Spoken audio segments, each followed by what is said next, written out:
We often find ourselves asking questions that echo in the silence of our hearts. Why did this have to happen to me? It is one of the most human questions, whispered in sleepless nights, cried out in moments of loss, or quietly thought when everything seems to crumble. Life has a way of surprising us, sometimes with blessings so great that we grow proud and forget humility, and at other times with hardships so heavy that we forget hope. Think about it.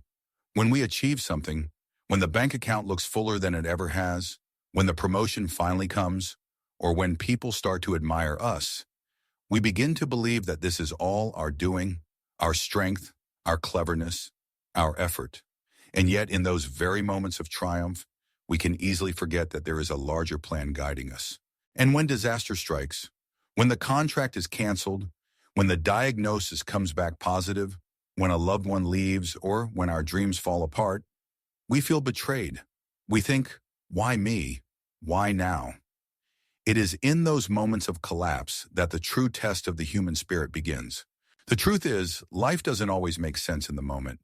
What looks like a blessing may later reveal hidden costs. What looks like a curse may protect us from something far worse. But we are impatient beings. We want to know immediately, is this good or bad? Did I win or lose? Yet as time has proven again and again, only the unfolding of life itself can reveal the meaning of our moments.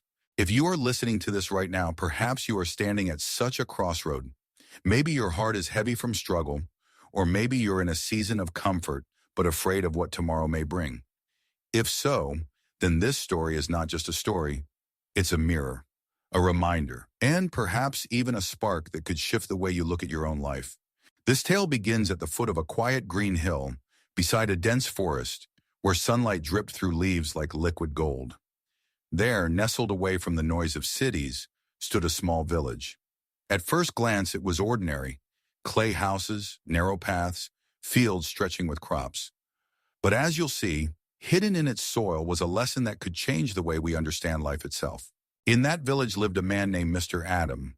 He was middle-aged, with lines etched on his face, not just from age, but from years of hard work under the sun. His clothes were plain, his possessions few. By the standards of wealth, he had almost nothing. But if you look closer, you would see something rare, a lightness in his spirit. He was poor in coins, but rich in gratitude. Mr. Adam often said, "To have enough food twice a day is already a blessing." While many in the village grumbled about not having enough land or envied others' possessions, Adam rarely complained. He believed that peace was not built on abundance, but on contentment. This is where the story truly begins. Not with riches, not with power, but with humility. Because sometimes the people who seem to have the least hold the greatest wisdom. Now pause for a moment and reflect. How many times have you wished for more? More money, more comfort, more recognition? And yet, if you think carefully, haven't there also been days when the simplest things, a warm meal, a safe home, a genuine smile, felt like treasures? Gratitude transforms poverty into wealth, while ingratitude can turn wealth into emptiness. Mr. Adam understood this truth instinctively, but his life was not without struggle. Every day he worked a small piece of land he owned, tilling the soil with determination. By his side was his only son, Daniel, a young man full of energy and dreams. Together they carried the weight of survival. Yet they did not carry it alone, for they had the help of a remarkable companion, a strong white horse named Max. Max was no ordinary horse. He was not only beautiful, but also intelligent and loyal. His speed and strength made him indispensable on the farm. But more than that, Max had become part of the family. For Adam and Daniel, he was not just an animal. They treated him like a friend, a silent witness to their struggles and joys. And here lies the first spark of the story. Because sometimes what you treasure most becomes the very thing life tests you with. As you continue listening, remember this. Life's lessons rarely come wrapped in neat boxes. They come disguised, in struggles, in surprises, in sudden twists. And the story of Mr. Adam, Daniel, and Max is no different. It will show us that what seems like misfortune can turn into opportunity, and what seems like success can carry unseen dangers. But before we dive deeper, ask yourself this. What in your life today feels uncertain? What situation feels painful or confusing? Keep it in mind as we walk through this story, because the lesson hidden in Adam's village may just shine a light on your own path. Life will not always give us answers immediately, but if we are patient, if we keep faith and gratitude alive in our hearts, we might one day look back and say, now I understand why that had to happen. This is where the story begins, with a simple man, his son, and a horse, and with a truth far greater than the village itself, that good and bad are not always what they seem, and time has the final word. Mr. Adams' life was not easy, yet it was quietly remarkable. He lived in a small clay house, its roof patched again and again with straw. The walls showed cracks from the passing seasons, but inside that humble home, there was a warmth money could not buy. There was no silver on his table, no silk on his bed, no jewels in his cupboards. Yet what he did have was rare, peace in his heart. Every morning before the sun rose, Mr. Adam would walk outside and look at the green hill that stood guard over the village. He would breathe deeply, filling his lungs with the fresh air, and whisper to himself, "Another day, another chance." His neighbors saw a poor man in ragged clothes, but Adam saw himself as a man blessed with breath, with family, and with the chance to work honestly. This attitude set him apart. In the same village, many others lived in similar conditions. Scarcity of food, debts piling up, endless worries about tomorrow. But unlike Adam, they often complained about the weather being too harsh, the soil being too dry, or the harvest being too little. Their complaints built walls around them. Adam, however, built bridges with gratitude. It's easy to be grateful when life is generous, but Adam was grateful even when life seemed stingy. To him, 2 meals a day was not something to grumble about, but something to bow his head in thanks for. This perspective, though simple, was powerful, because happiness is not born from abundance. It is born from appreciation. Think about it for a moment. In our modern world, surrounded by advertisements telling us we need more gadgets, more money, more recognition, how often do we stop and say, "What I have is enough"? Most of us chase after an invisible finish line. But people like Mr. Adam remind us that contentment is not found at the end of the race. It's found in the steps we take each day, no matter how small. Despite his hardships, Adam was not a man broken by life. He tilled his small plot of land with devotion, planting seeds as though planting hope itself. Every drop of sweat that fell from his brow was an offering of perseverance, and by his side was his son, Daniel. Daniel was young, strong, and ambitious. He had dreams beyond the village, dreams of one day giving his father a better life.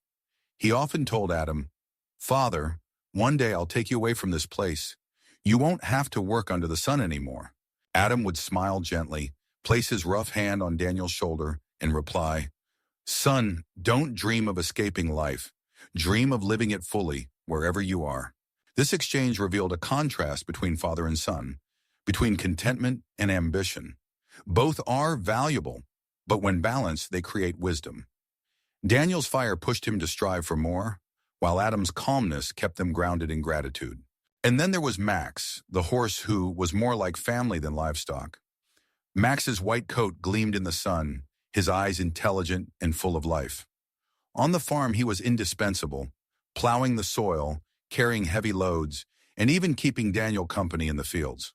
To Adam and Daniel, Max symbolized loyalty and strength, a silent reminder that sometimes help comes in the form of unexpected companions. Villagers often admired the bond between the family and the horse. "Adam may be poor," they whispered, "but that horse makes him rich." It was true. Max was unlike any other horse in the region, stronger, faster, more obedient. And yet, what made Adam truly rich was not Max, but the way he valued what he had. You see, gratitude doesn't blind us to struggle. It gives us strength to endure it. Adam still had nights when he lay awake wondering how to provide for tomorrow. He still worried when crops failed or when sickness spread through the village. But even then, his words were not, "Why me?" Instead, they were, "Thank you for today. Tomorrow will take care of itself." This way of living puzzled the villagers. To them, happiness was a prize at the end of hard work, something to be won once they had more.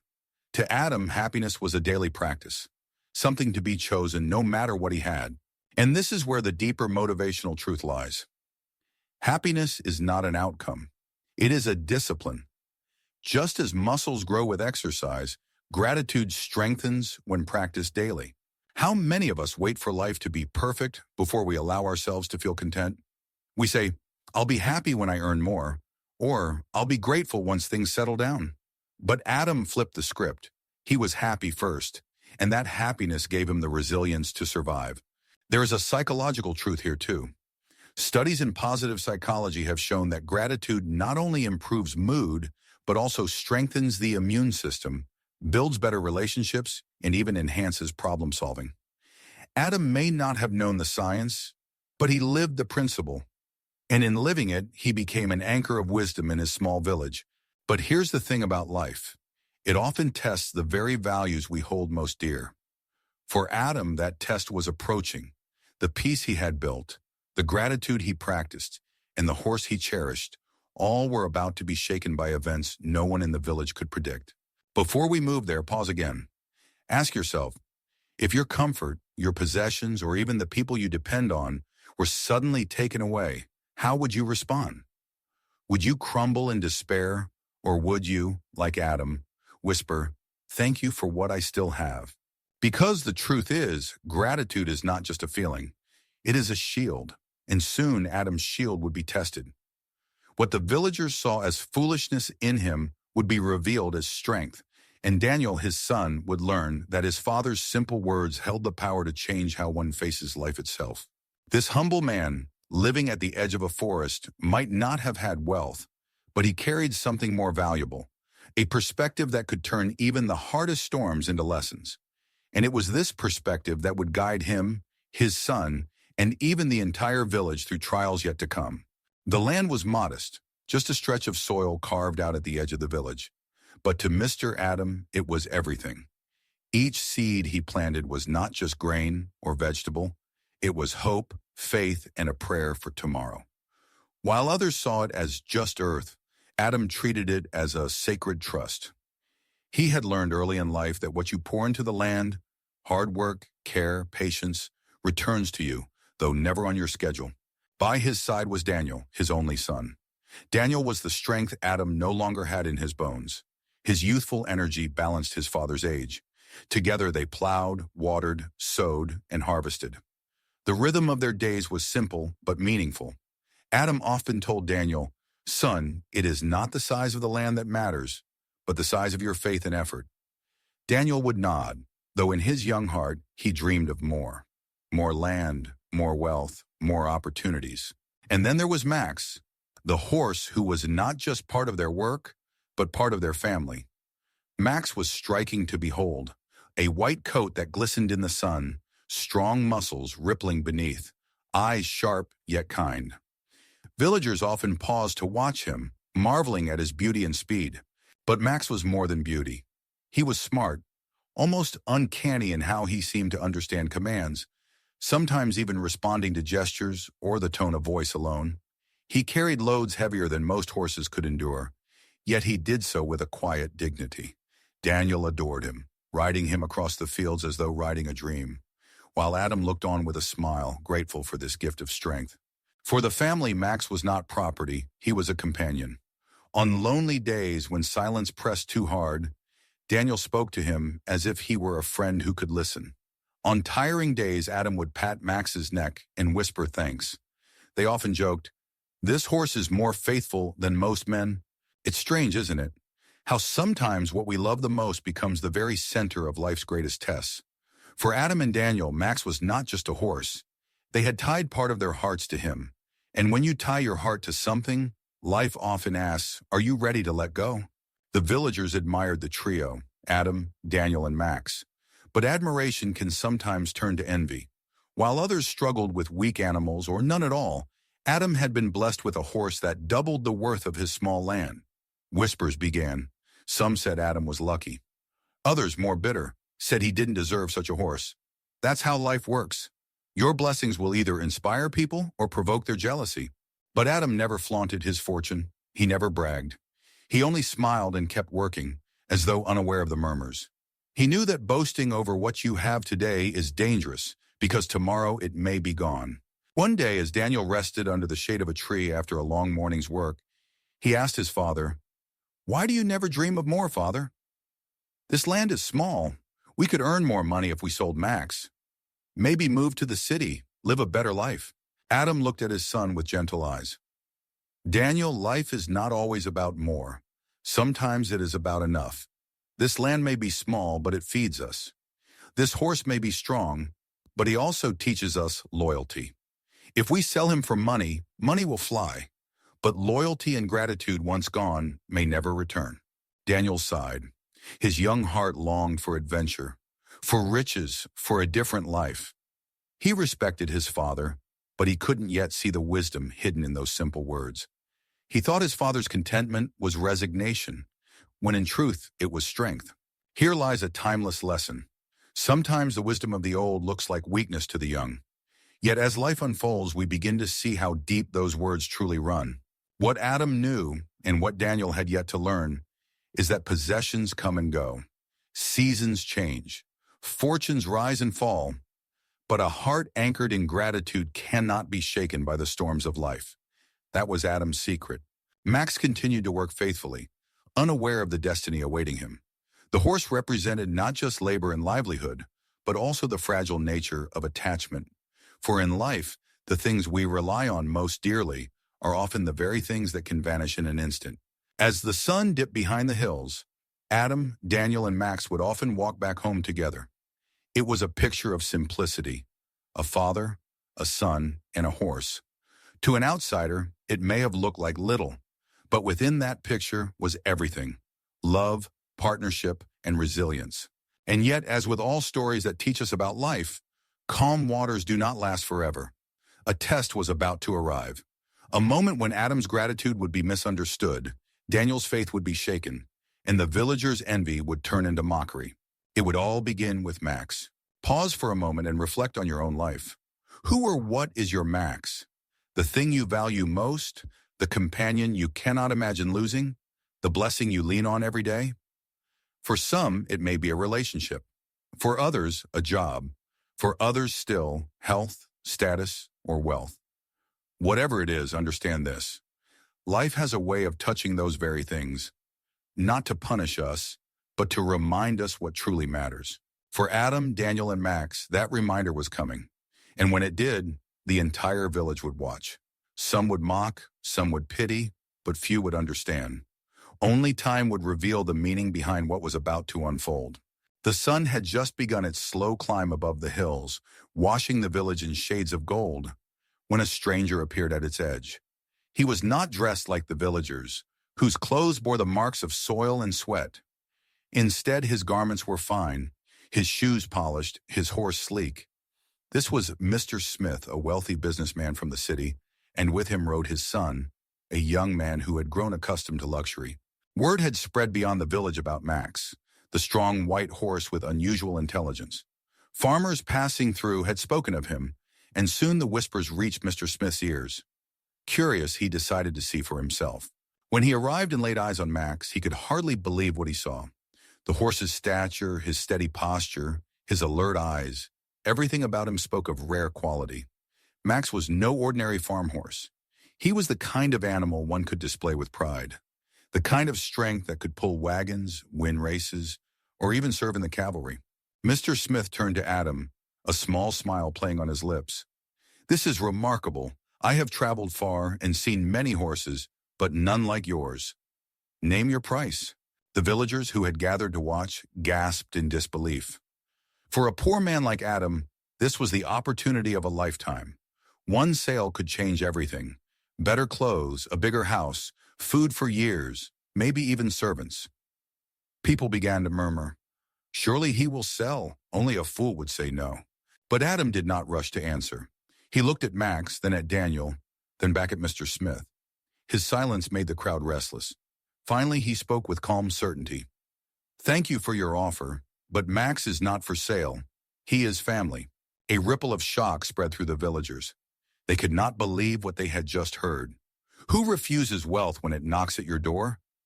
Some shook their heads, whispering, "Adam has lost his mind." Others laughed. "A poor man pretending he can afford loyalty." Mr. Smith, somewhat amused, pressed further. "You must think carefully. I am offering you more money than you've ever held in your hands. This horse could give you freedom from hardship. Why cling to him when you could give your son a better life? Adam's voice was steady, his eyes gentle but firm. Sir, some things cannot be measured in coins. You see wealth, but I see trust. You see strength, but I see companionship. This horse is not property to be traded. He is a part of our lives. To sell him would be to sell a piece of ourselves. There was a long silence. Mr. Smith frowned, realizing the man's mind could not be swayed. With a shrug of indifference, he mounted his horse and turned back toward the road. His son, shaking his head, muttered, "Fools deserve their poverty." And with that, the two rode away. The moment they were gone, the villagers erupted into chatter. Some laughed at Adam. "You turned down fortune, old man. Do you enjoy your poverty so much that you'd rather keep a horse than escape it?" Others pitied him. His son could have gone to school, his family could have eaten well for years, and yet he chooses to remain poor. Daniel, too, struggled with his father's decision. That evening, as they sat by the fire, he finally spoke. "Father, why did you refuse? Do you not want me to have a better life? With that money, we could have expanded the land, bought tools, lived in comfort. Instead, you said no. For a horse." His words were laced with disappointment. Adam listened patiently, then replied with the calmness that defined him. "Son, I know your heart longs for more, and one day you will have more. But never forget this. Not all that glitters is gold. Money can buy food and clothes, yes, but it cannot buy loyalty, it cannot buy peace. And once you trade away what is truly valuable, you may never get it back." Daniel fell silent, wrestling with emotions he couldn't fully untangle.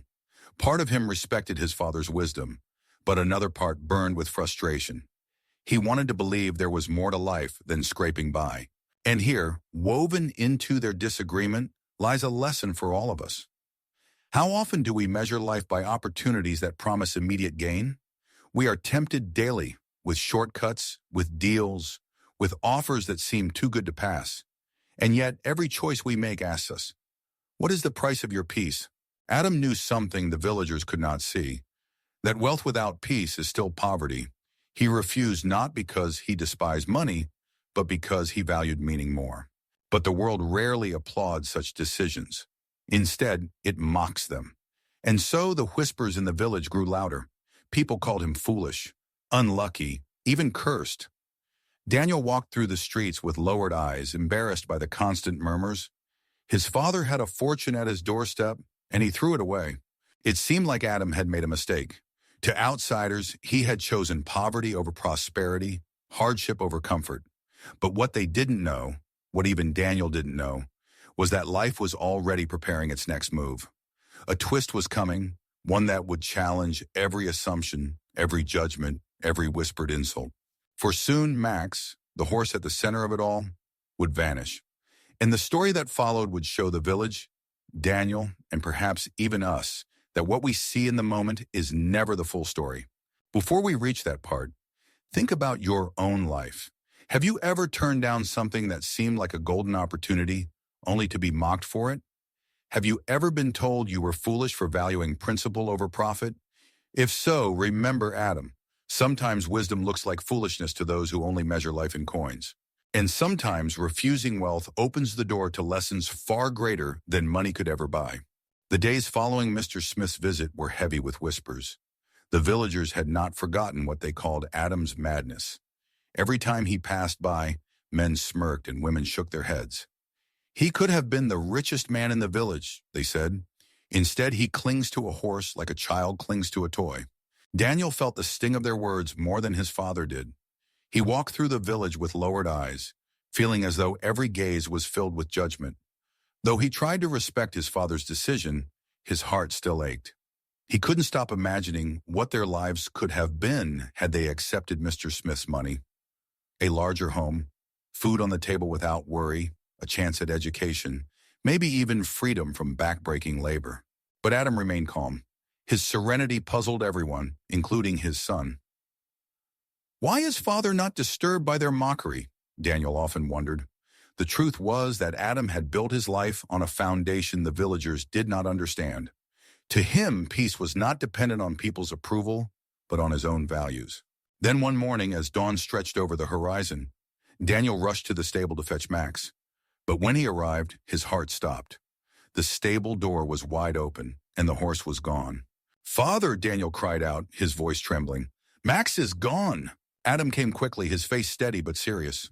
Together they searched every path, every corner of the fields, and even into the edge of the forest. They called his name, their voices echoing in the hills. But Max had vanished. By midday, the news had spread like fire. Villagers gathered near Adam's land, shaking their heads, muttering, and some even laughing. "See," one man said with satisfaction, "he wasn't even worthy of keeping such a horse." Another added mockingly, "Perhaps Mr. Smith's men took him. That's what happens when you reject fortune. Fortune rejects you." The voices stung Daniel's heart like arrows. He clenched his fists, anger boiling inside. "Father, this is terrible," he said, close to tears. "We lost our most valuable possession, our strength, our helper. Why do you stand so calm? Why aren't you furious? Why aren't you crying like me?" Adam looked at his son with eyes as gentle as still water. "My son," he said softly, "do not be so quick to judge what has happened. We do not yet know if this is good or bad. Life is bigger than this one moment. Wait, and time will tell." Daniel shook his head in disbelief. "How can you say that, Father? We have lost what was most precious to us. Everyone is laughing. How can this not be bad?" But Adam only placed a hand on his son's shoulder and whispered, "Even in sorrow, we must leave room for mystery. What feels like loss today may be revealed tomorrow as a blessing. Patience, Daniel. Patience." Daniel did not understand. His young heart burned with grief and shame. To him, it seemed his father was hiding his sadness under a cloak of calmness. That night, Adam sat by the dim fire while Daniel lay restless on his bed. The silence was thick, broken only by the distant howls of the forest. Daniel's thoughts were loud. "We lost Max. The villagers are right. Father's wisdom has failed us. Maybe we are cursed." He did not know that life was already weaving a twist into their story. And here lies a truth for us all. When something precious is taken from us, whether a job, a relationship, a dream, we are quick to label it as disaster. Our minds crave immediate judgment. We want to know, is this good or bad? But life is not so simple. What looks like loss may protect us. What looks like failure may shape us. What looks like tragedy may redirect us. Think of moments in your own life when you lost something you thought you could not live without. Perhaps a door closed that you desperately wanted open. Perhaps someone walked away or an opportunity slipped through your hands. In the moment, it felt unbearable. But with time, didn't some of those losses turn out to be redirections? Didn't life surprise you by giving something better, something you never imagined? That is what Adam understood. He did not deny his pain. He simply refused to let pain write the final word. The villagers, however, were relentless. For days they mocked him openly. He rejected wealth, and now even the horse is gone. Truly he is cursed. They laughed in the market, pointing at Daniel as he passed. Daniel's heart grew heavier each day. He prayed for Max's return, but hope seemed foolish in the face of ridicule. His father's calmness seemed like stubbornness, even blindness. Why won't he admit this is bad? Daniel thought bitterly. And yet Adam's peace was not ignorance, it was trust. Trust in something greater than himself. Trust that every thread of life, whether dark or light, weaves into a tapestry we cannot see until it is complete.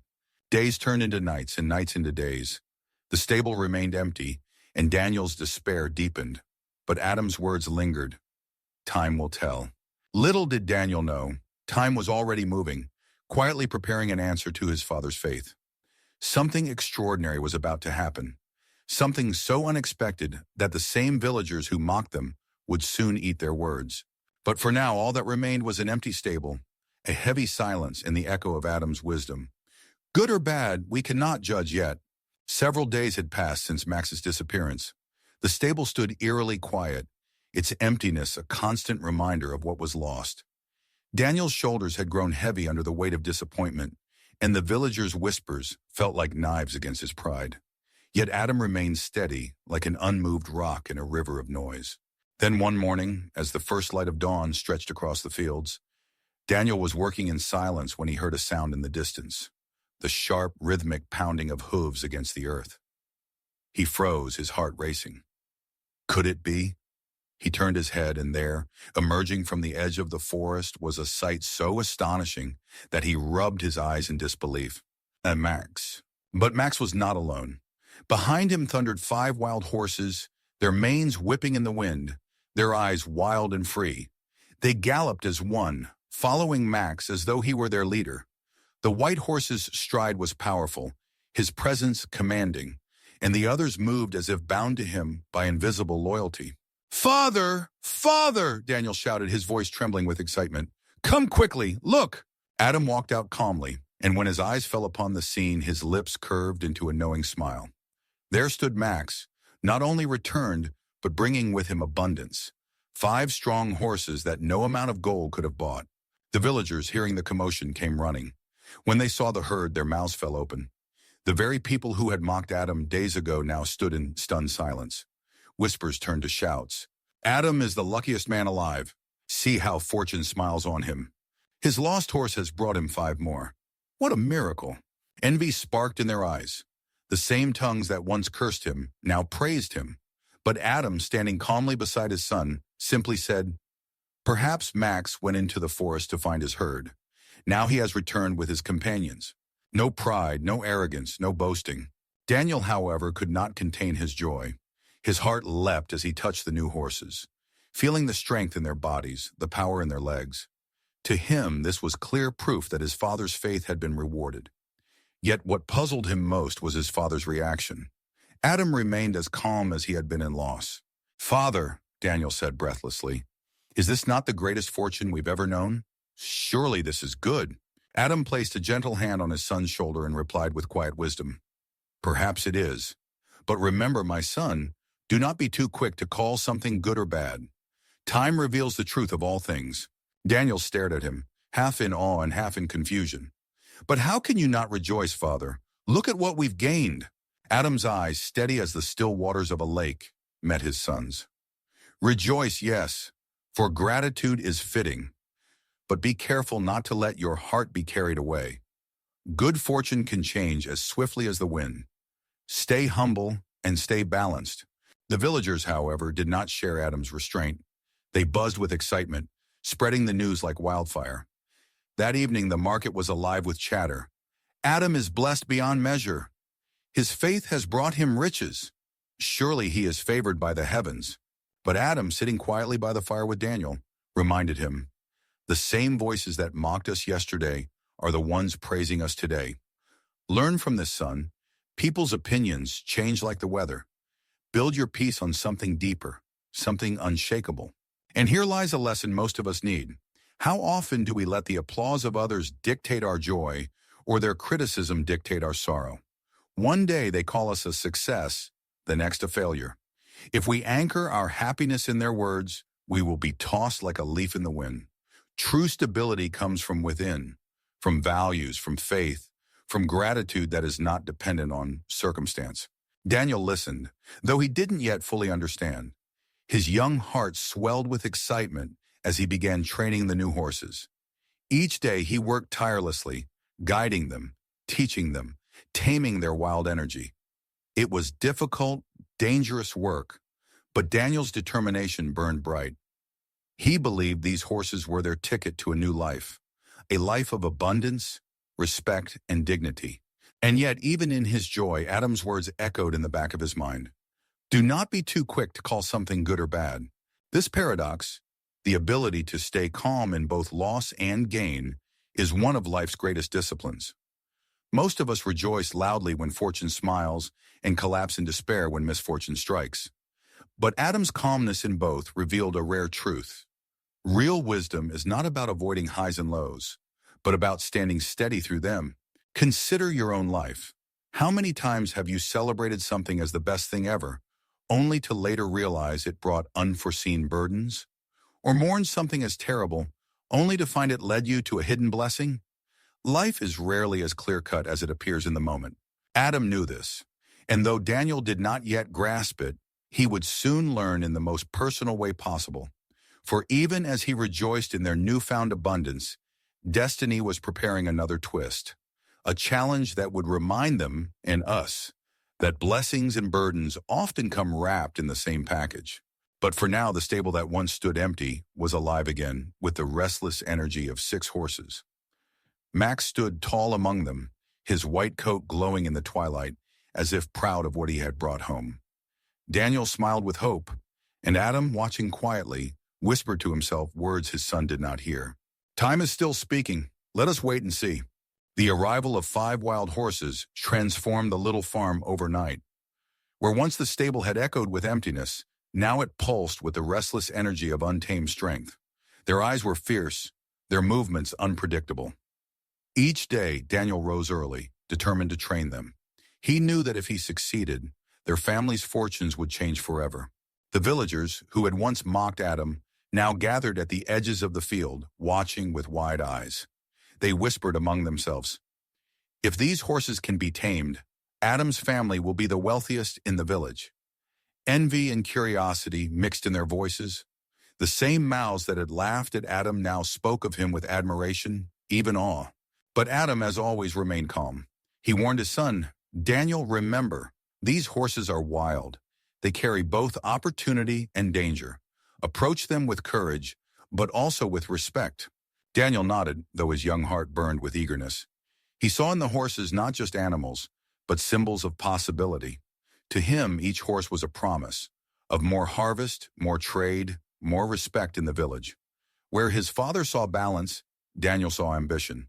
The training was grueling. At dawn, he led them into the fields, attempting to guide them with ropes, his voice firm but kind. At first, they resisted fiercely, kicking, rearing, pulling against their restraints. More than once, Daniel was thrown to the ground, his hands scraped, his muscles aching. Yet he rose again, dusting himself off, his determination unbroken. "Shui, Father," he said one evening as he rubbed his sore arms, "these horses are wild, but I will not give up. They will learn, and when they do, we will finally be respected, no longer mocked as poor." Adam looked at him with both pride and concern. "Son, I admire your persistence, but remember, respect does not come from what we own. It comes from who we are. Wealth may change how people look at us, but it cannot change our true worth." Daniel wanted to believe this, but he struggled. All his life he had heard the villagers whisper about their poverty. For him, the horses were a chance to prove everyone wrong, to show that he and his father were not destined for smallness. And here lies a reflection for us all. How often do we tie our sense of worth to achievements, possessions, or how others see us? We chase after success, thinking it will silence the voices of doubt and ridicule. But true respect begins within. If we do not honor ourselves in poverty, we will not truly honor ourselves in wealth. Still, Daniel pressed on. Day after day, he worked with the horses, slowly earning their trust. With patience, he managed to ride one, then another. Slowly, progress came. The wild energy began to soften, though never fully vanish. Each small victory filled Daniel with pride, a taste of the future he longed for. The villagers marveled. "Look at the boy. He is turning wild beasts into loyal workers. Truly, fortune has smiled on Adam's family." Their praise filled Daniel's heart, but Adam remained unchanged. He did not let their admiration inflate his pride, nor their envy disturb his peace. But life, as it often does, was preparing another twist.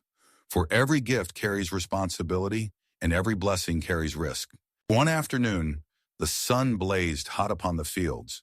Daniel was working with one of the stronger stallions, a muscular brown horse with fire in its eyes. He had tried for weeks to tame it, and now determined, he mounted it with confidence. For a moment, the horse obeyed, its steps steady. But then in a sudden burst of wildness, it reared violently. Daniel's grip loosened.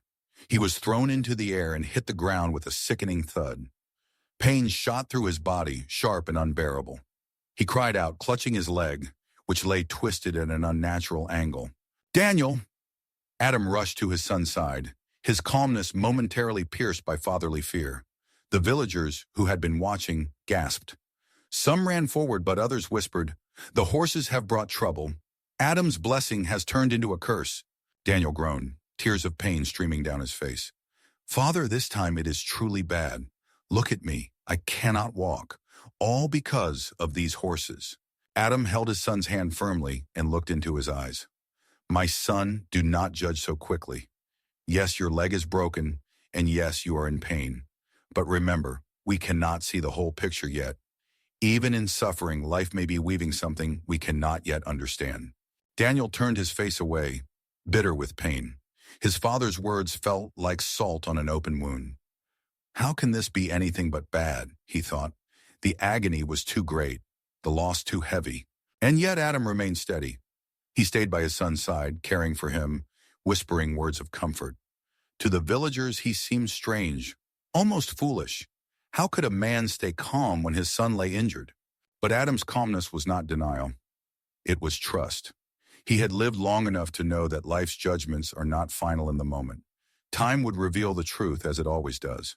For Daniel, the broken leg was unbearable. For Adam, it was simply another chapter in a story still being written. And here lies another lesson for us. How often do we call something the worst thing that ever happened when we are still in the middle of the story? Pain narrows our vision, convincing us that the present moment is the final word. But time, if we allow it, shows us that even the hardest moments may carry hidden gifts. Daniel's leg was broken. The villagers whispered again. Adam's fortune has turned against him. But Adam, looking at his son, simply repeated, good or bad, we cannot say. Time will tell. Little did Daniel know, life was about to show him just how true his father's words were. The days following Daniel's fall were some of the hardest the little family had ever known. His leg, broken badly by the wild stallion, left him bedridden. Each movement sent waves of pain through his body, and each attempt to shift even slightly drew groans from his lips. The once energetic young man who had dreamed of a better life now lay still, his ambitions silenced by agony. The villagers, as always, were quick to form judgments. They gathered outside Adam's home, whispering loudly enough for the family to hear. See what came of those horses? First they called him lucky. Now we see the truth. He is cursed. Another added with a grim smile. Had he sold that white horse to Mr. Smith, none of this would have happened. He clung to foolishness, and now his son suffers for it. Daniel heard their words, and each one cut him deeper than the pain in his leg. Shame wrapped around him like chains. He turned to his father, his eyes filled with tears of frustration. Father, he whispered bitterly, this is different. When Max disappeared, you said time would tell. When he returned with more horses, you said the same. But look at me now. I cannot walk. I cannot work. I am broken. How can this be anything but bad? Adam sat beside him, his expression calm, though his heart ached to see his son suffer. He placed a gentle hand on Daniel's arm. My son, I do not deny your pain. It is real, and I feel it with you. But what I will not do is declare this the end of the story. You see only the moment. I have lived long enough to know that the moment is never the whole picture. Let us wait. Time will show us what this means. Daniel turned his face away, unable to accept his father's words. He felt betrayed by life, robbed of strength, humiliated before the villagers. His young spirit longed for certainty, but all his father offered was patience, and patience felt unbearable in the midst of suffering. The days dragged on. The once lively boy who had raced across the fields with Max and dreamed of building a better life now stared at the ceiling, listening to the sounds of the village carrying on without him. The laughter of other young men outside stung his ears. He wondered if his future had been shattered forever. But Adam, though burdened with worry, never lost his quiet steadiness. He tended to Daniel's needs, cooked his meals, and comforted him through long nights of restless pain. Neighbors shook their heads at his calmness. He is strange, they said. How can he sit in peace while his son lies broken? The truth was that Adam's peace did not come from ignoring reality. It came from trusting a deeper reality, that every moment, even painful ones, fits into a larger plan we cannot yet see.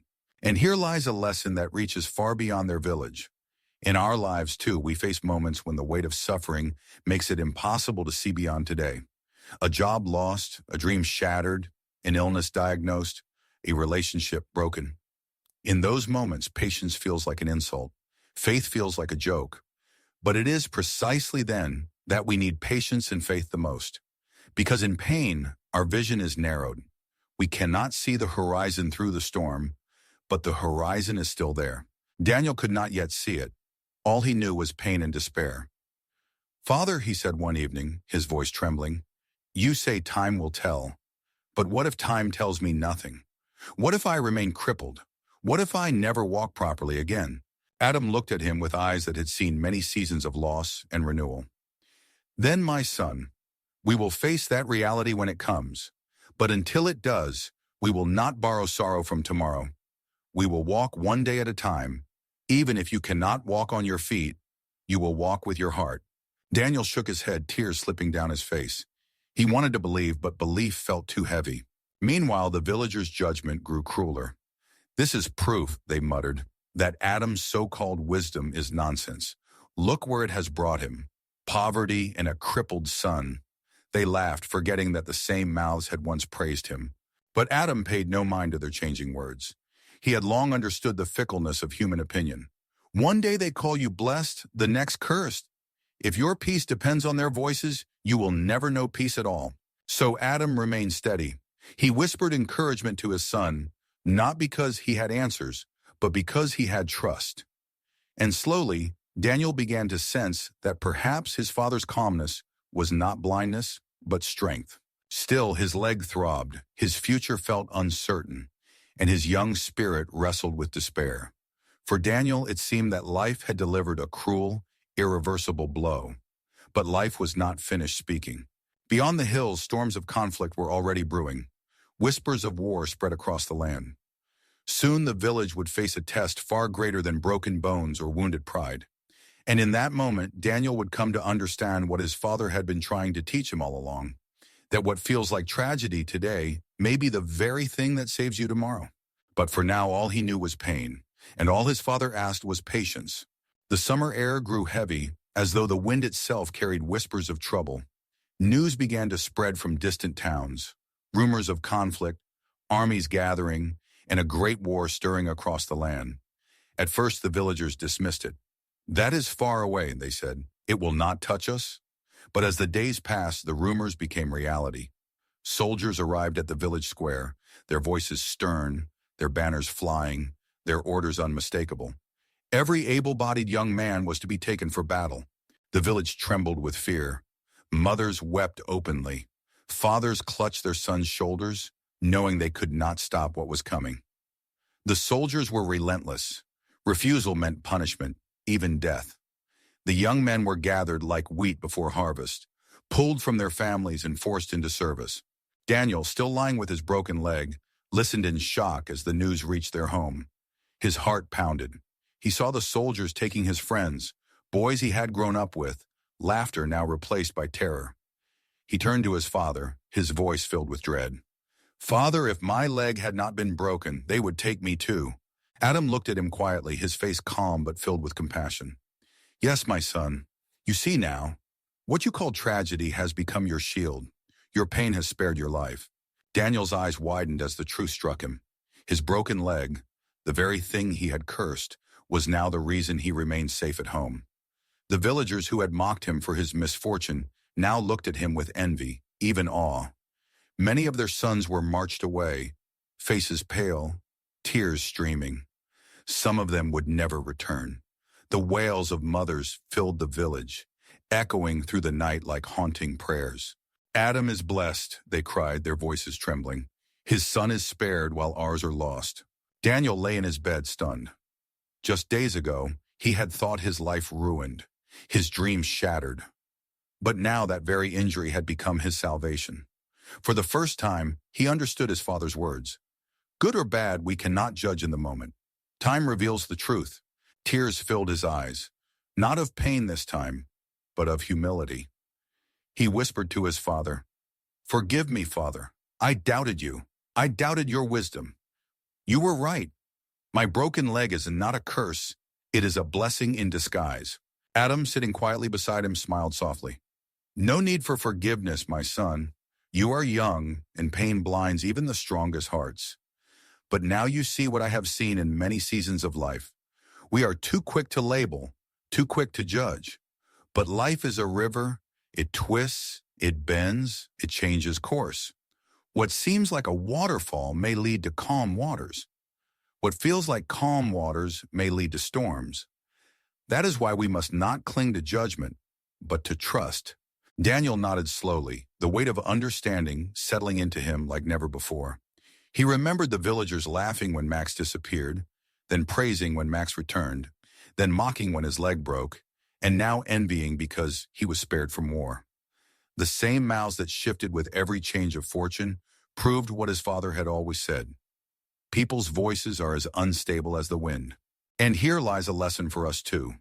How many times in life have we been quick to declare something the worst thing that could happen, only to later look back and realize it saved us? A missed job opportunity that led to something better. A breakup that opened the door to healthier love. A failure that taught us resilience. Life is full of hidden protections, but we only see them in hindsight. Daniel began to see with new eyes.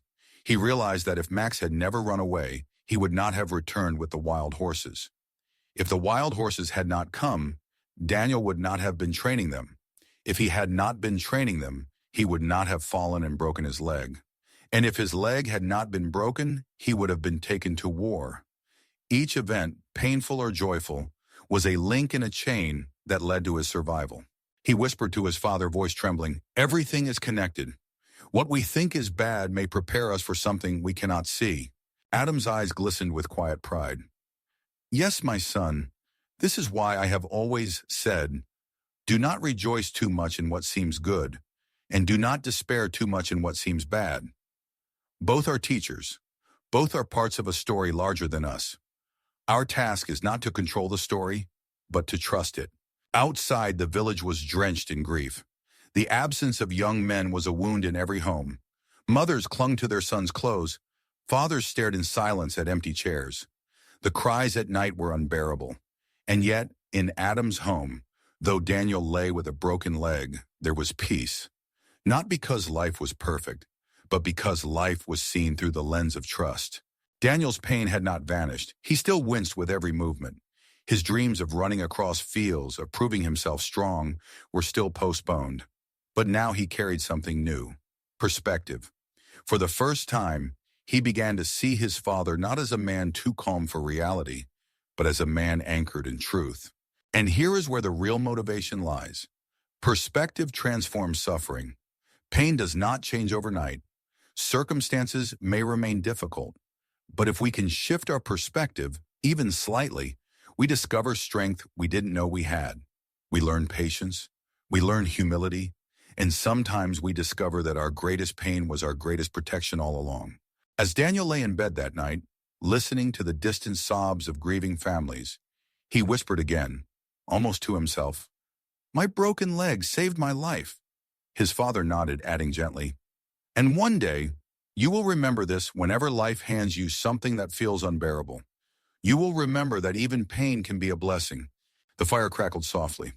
The village grieved, and within that small clay home, a young man's heart was quietly transformed. The war swept through the land like a storm, carrying away the sons of the village into its dark currents. Within days, the once bustling streets grew eerily quiet. The laughter of young men once heard in the fields was replaced by silence, and then slowly by wailing. News began to trickle back. The first battles had been fought. Many who had left with fear in their eyes would never return. The village square, once filled with chatter and trade, now became a place of grief. Mothers clutched one another, their cries echoing through the air. Fathers sat in stunned silence, staring at the ground as though trying to anchor themselves in a world that no longer made sense. Children clung to their mothers' robes, confused by the sudden weight of sorrow that hung everywhere. Every evening, the air carried the sound of mourning. Women wailed the names of their sons. Families lit small fires outside their homes, praying for the safe return of the few who were still alive. The pain was unbearable, and it united the village in grief. Inside Adam's modest home, the atmosphere was different. Daniel, though confined to his bed, was alive. His father sat beside him, calm and steady, offering comfort in silence. The sound of the village's tears reached them, and Daniel listened with a heavy heart. For the first time, his pain felt different, not just personal, but purposeful. "Father," Daniel whispered, his voice filled with awe, "if not for this broken leg, I would have been among them. I would be gone. Adam nodded slowly. Yes, my son. The very thing you thought destroyed you has preserved you. What others called your curse has become your blessing. Daniel lay quietly, his mind swirling. He thought of the villagers who had mocked him when Max disappeared. He remembered their laughter when he lay in bed with his broken leg. And now those same villagers wept for their sons, while his father sat beside him in peace. The contrast was too great to ignore. Soon the villagers began to visit Adam's home, their eyes red from crying. Some knelt before him, their voices trembling. You are so fortunate, Adam. You still have your son. We mocked you, but now we see you are blessed. Adam did not gloat, nor did he remind them of their cruel words. He simply offered them water, listened to their grief, and spoke softly. We cannot see the full picture until time reveals it. You called me cursed when Max was lost, blessed when he returned, cursed when Daniel broke his leg, and blessed again now. My friends, learn from this. Do not judge too quickly. Life is a river. We must wait to see where it flows. The villagers wept harder, some out of regret, others out of the raw pain of loss. They wanted to believe his words, but grief is a heavy veil, and wisdom often feels distant in the middle of sorrow. Daniel, watching all of this, felt something shift inside him. His father's calmness, which once frustrated him, now shone like a guiding light. He realized that wisdom is not about avoiding pain, but about finding meaning in it. Adam had not denied the reality of suffering. He had simply refused to be its prisoner.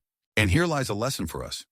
In life, there will always be moments of loss, moments when the world feels cruel and unfair. But in those moments, we have a choice: to be crushed by grief or to allow grief to deepen us. Pain can close the heart, but it can also open it wider. It can make us bitter, or it can make us compassionate. The difference lies in how we choose to see. Daniel's perspective changed. He no longer saw his broken leg as a burden. Instead, he saw it as a reminder of the mystery of life, that what feels unbearable today may one day save us. He whispered to himself at night, what we lose and what we gain, we cannot know in the moment. Only time can teach us. The cries of the village continued, but inside Adam's home, there was peace. Not the peace of comfort, for Daniel still struggled with pain. Not the peace of abundance, for they remained poor, but a deeper peace, the peace of understanding, the peace of trust. One evening, Daniel looked at his father, his eyes glistening in the firelight. Father, I think I understand now.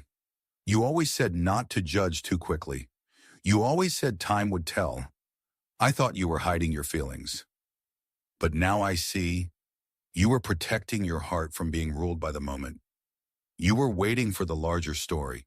Adam smiled, his weathered face soft with warmth. Yes, my son, to live by the moment is to be tossed by every wave. To live by trust is to be anchored, even in storms. Remember this for the rest of your life. Happiness and sorrow are both temporary.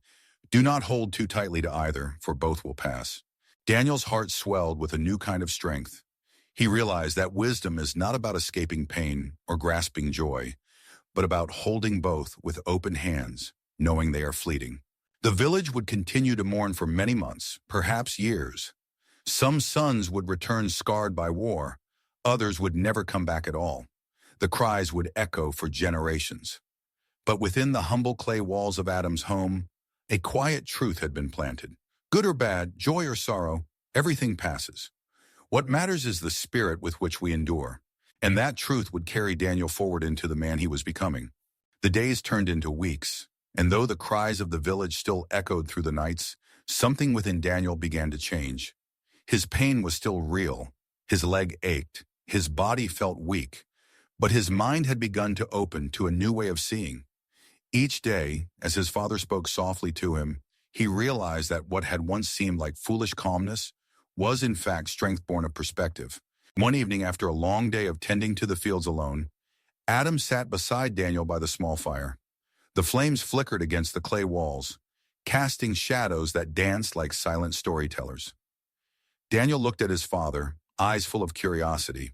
Father, he said quietly, I want to understand. How is it that when everyone else mocks or despairs, you stay calm? How can you look at a loss and not call it bad, or look at a blessing and not call it good? Isn't it natural to judge things by how they make us feel? Adam leaned back, his weathered face illuminated by the firelight. Ah, my son, he replied, that is where most people stumble. They believe feelings are the final truth, but feelings are only the weather of the heart, changing, shifting, unpredictable.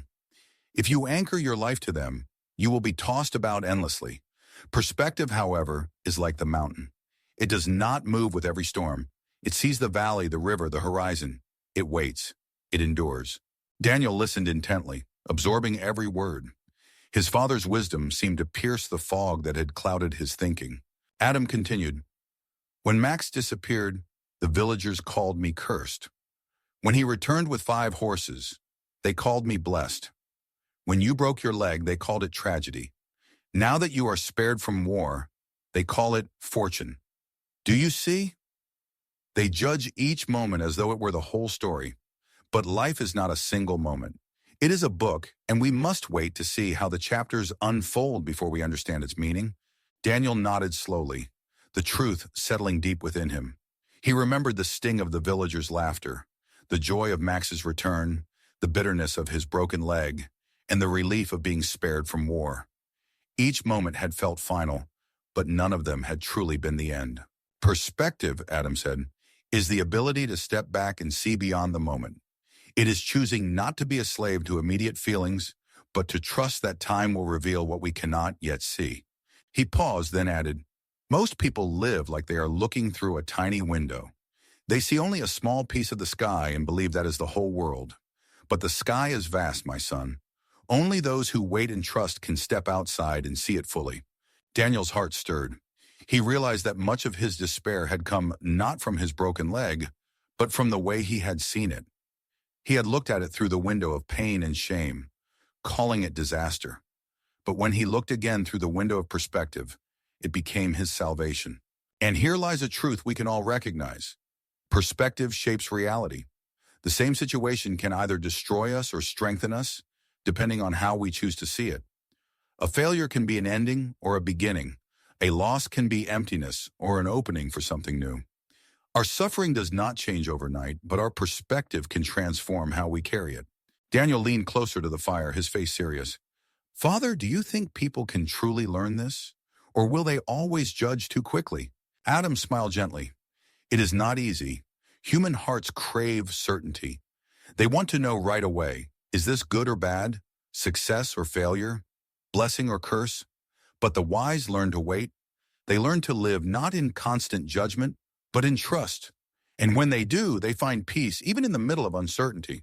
Daniel thought of the villagers, their voices rising and falling with every change in fortune. He remembered their laughter, their pity, their envy, their tears. He realized now that they had been prisoners of perspective, trapped in the small window of the moment, unable to see beyond it. He whispered softly, almost to himself, then perspective is freedom. It is what sets us free from being ruled by fear or pride. Adam's eyes glistened with pride. Yes, my son, perspective is freedom. When you learn to hold both joy and sorrow lightly, when you stop clinging to them as though they define you, you are free. For both will pass. But the lesson you carry from them, that remains. The fire crackled, filling the silence that followed. Outside, the night was heavy with grief, but inside the small clay home, wisdom had taken root in Daniel's heart. He realized that he was no longer the same boy who had cursed his broken leg. He was beginning to see through his father's eyes trained not on the moment, but on the larger story. And here is where the lesson meets us. How often do we allow ourselves to be ruled by the moment, by fear when something goes wrong, or by pride when something goes right? How often do we declare life unfair or unfairly favorable without waiting to see the larger picture? True strength is not found in controlling life, but in controlling our perspective of it. Daniel looked at his father one last time that evening, his voice steady. I think I understand now. Pain and joy are both teachers, and perspective is how we hear their lessons. Adam nodded, smiling softly. Yes, my son, and when you learn to listen to them both, you will never be shaken by the storms of life. The fire slowly burned down to glowing embers, and in that quiet moment, Daniel felt something new. a peace deeper than comfort, stronger than certainty. It was the peace of perspective. The nights grew colder as autumn crept into the village. Daniel, though still weak, had begun to heal. His body mended slowly, but his mind and heart were changing rapidly. Each day, as his father spoke, he absorbed lessons like dry soil drinking in rain. One evening, as the wind whispered through the trees and the fire flickered low, Adam began to speak in a tone deeper than usual, like a man opening the most guarded chambers of his heart. "Daniel," he said softly, "life is full of storms. Some storms take from us, some storms shape us, and some storms reveal to us who we truly are. But there are three anchors that will hold you steady no matter how fierce the winds blow: faith, patience, and gratitude." Daniel listened intently, his eyes fixed on his father's weathered face. "Faith," Adam continued, "is the belief that life is not random, that even when we cannot see the path ahead, there is purpose in every step. Without faith, every loss feels final. Every sorrow feels meaningless. But with faith, we begin to see beyond the moment. We trust that what we endure today may prepare us for tomorrow." He paused, letting the words settle. Then he added, "Do you remember when Max disappeared? Everyone thought it was disaster. Yet faith told me, wait, and in time Max returned, bringing more with him than he took away." Daniel nodded slowly. "And when I broke my leg—" "Yes," Adam said gently. "Faith told me, wait, and in time your pain became your protection." Daniel's eyes glistened. He was beginning to understand that faith is not blind optimism, nor denial of pain. It is choosing to believe that there is a larger story unfolding, even when the page you are on feels unbearable. Adam leaned closer to the fire, his voice steady. "The second anchor is patience. My son, most suffering comes not from what happens to us, but from our demand that everything be resolved quickly. When we are hurt, we want healing now. When we are lost, we want answers now. But life does not work that way. Seeds take time to grow. Wounds take time to heal. Wisdom takes time to reveal itself. Impatience makes us angry at life, but patience teaches us to walk with it." Daniel thought of the endless days he had lain in bed, groaning in frustration, demanding answers. He realized now that patience had carried him through, his father's patience, and slowly his own. "And the third one," Adam continued, "is gratitude. Gratitude is the soil in which both faith and patience grow. A grateful heart sees blessings even in hardship. It whispers thank you, even when the world shouts, why me? Gratitude does not change our circumstances, it changes us. It softens bitterness. It strengthens endurance. And it reminds us that even in darkness, there is light to be found." He turned to his son, eyes shining. "Gratitude is why I could eat a simple meal and call it a blessing. It is why I could watch the villagers mock me and still smile. And it is why I sit beside you, even in your pain, with peace in my heart." Daniel felt his throat tighten. He realized that his father's strength had never been about having an easier life. It was about choosing gratitude in every season. And here lies a truth we all need. Gratitude is not reserved for perfect days. It is a discipline for imperfect ones. Adam sat back, letting silence fill the room. The fire popped, casting sparks upward like tiny prayers. Then in a quieter voice he added, "Do you know, son, I once met a traveler who lost everything in a flood. His home, his family, his fields. I asked him how he survived such sorrow. He said to me, 'I counted what was left, not what was lost.' That man lived with peace, even after tragedy, because he chose gratitude. His story never left me." Daniel thought about the villagers. Many of them still had homes, food, and family, yet their mouths overflowed with complaints. They could not see what remained because they were blinded by what was gone. And for the first time, Daniel realized that gratitude was not about possessions. It was about perspective. And here we find ourselves reflected in the story. How often do we focus on what we lack instead of what we have? How often do we chase the next thing, forgetting to thank life for the gift of this very moment, the breath in our lungs, the people beside us, the lessons we carry? Gratitude does not mean pretending pain doesn't exist. It means choosing to notice light even while walking in shadows. Daniel whispered almost to himself, "Faith, patience, gratitude, these are the anchors. Adam smiled. Yes, my son. They are not just words, they are practices. Live them daily and you will find peace no matter what life gives or takes away. Daniel felt a quiet strength rise within him.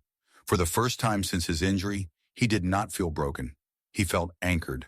His pain remained, but his perspective had shifted. He realized that while life may wound the body, it cannot wound the soul that is anchored in faith, patience, and gratitude. That night, as he drifted into sleep, Daniel thought of the villagers who mourned, of the soldiers fighting wars far from home, of the uncertain future that still lay ahead. But instead of fear, he felt gratitude for his father, for his life, even for his broken leg. And in that gratitude, he felt something he had not felt in a long time: peace. The weeks drifted on, and though Daniel's leg remained bound and tender, his heart began to heal in ways far deeper than bone. Each conversation with his father planted new seeds of understanding, and slowly, those seeds began to bloom. One evening, as the sun dipped behind the hills and painted the sky in shades of orange and crimson, Daniel sat upright, propped on cushions. He watched his father preparing a modest meal: bread, vegetables, and water. It was a simple sight, one he had seen countless times before. Yet tonight it struck him differently. He realized that this man, whom others mocked as poor, was richer than anyone he knew, not in gold or land, but in wisdom and peace. Father, Daniel said softly, breaking the silence, I used to think you were too calm because you were weak, that you accepted poverty because you had no choice. But now I see you are strong, not because life is easy for you, but because you choose to live with peace no matter what comes. I want to learn this strength. Adam paused, then turned to his son with eyes warm and kind. My boy, strength does not mean carrying the heaviest burden or winning the loudest battle. True strength is living with balance. It is not being destroyed by sorrow and not being consumed by joy. It is walking the middle path, steady and sure. Daniel listened carefully, committing the words to memory. He realized that what his father lived was not just survival. It was wisdom shaped by years of struggle, faith, and patience. Adam continued, You see, my son, every generation must pass on its lessons. I am only a man who has stumbled and risen many times. What I share with you is not theory. It is the scarred truth of a life tested by time. One day you will share it with your children, and they will share it with theirs. This is how wisdom survives, like a river that never stops flowing. Daniel's eyes softened. He had always admired his father, but now he saw him as something more: a guide, a role model, a living testament to the resilience of the human spirit. And here lies a truth for all of us. We do not always learn from books, nor from lectures, but from lives lived before us. A parent's calm in adversity, a mentor's integrity, a friend's kindness in hardship. These are lessons etched into the heart far more deeply than words on a page. Each of us carries within us the power to be such a lesson for others. Daniel thought of the villagers again. Many had been quick to mock, and quicker still to change their judgment. He realized now why his father never leaned on their opinions. People, Adam had said, are like weather, sometimes sunny, sometimes stormy. If you let them guide you, you will never find your way. Instead, Adam had anchored himself in timeless truths, and Daniel, for the first time, desired to do the same. Father, he said earnestly, teach me how to live as you do. Teach me how to face both joy and pain without being swept away. I don't want to live chasing the voices of others anymore. Adam smiled gently. The lessons are already in you, son. You've lived them without realizing. When you lost Max, you felt sorrow. When he returned, you felt joy. When you broke your leg, you felt despair. When the war came, you felt relief. Each moment has been your teacher. The question is not whether life will teach you, but whether you will choose to remember its lessons. Daniel let those words sink in. He realized that wisdom is not found in avoiding hardship, but in reflecting on it. Pain becomes pointless when we forget its lessons, but powerful when we carry its truth forward. And here is where the story touches us all. Each of us has scars, visible or hidden. Each scar carries a lesson, if only we choose to see it. Some scars teach us humility, some compassion, some patience, some strength. They are not marks of weakness, but of survival, and of wisdom waiting to be shared. That night, as the stars appeared one by one, Daniel whispered to his father, Perhaps my broken leg was not only meant to save me from war, perhaps it was meant to open my eyes, to teach me what truly matters. Adam nodded, his gaze lifting to the night sky. Yes, my son. Sometimes pain protects us from danger, but always it invites us to grow. You are growing now. Never forget this. Every struggle can either harden your heart or deepen it. The choice is yours. Daniel lay in silence, staring at the ceiling, feeling a quiet determination stirring in his chest. He wanted his heart to deepen, not harden. He wanted to live not as a victim of fate, but as a student of life. And so, a new chapter began. Not one of immediate change in circumstances, but of inner transformation. Daniel was no longer the boy who judged life in moments. He was becoming the man who could wait for the larger story. And here lies perhaps the most profound motivational truth. Wisdom is not inherited like land or money. It must be absorbed through lived experience, reflection, and the humility to learn. A father may hand his son food, clothing, and even a horse, but the greatest gift he can hand down is perspective. That night, Adam and Daniel sat together under the stars. One old, one young, one seasoned by years, the other just beginning. Yet in that moment, they were equals, two souls bound by the same truth, that life is never as simple as good or bad, curse or blessing. It is a tapestry, and only time reveals its pattern.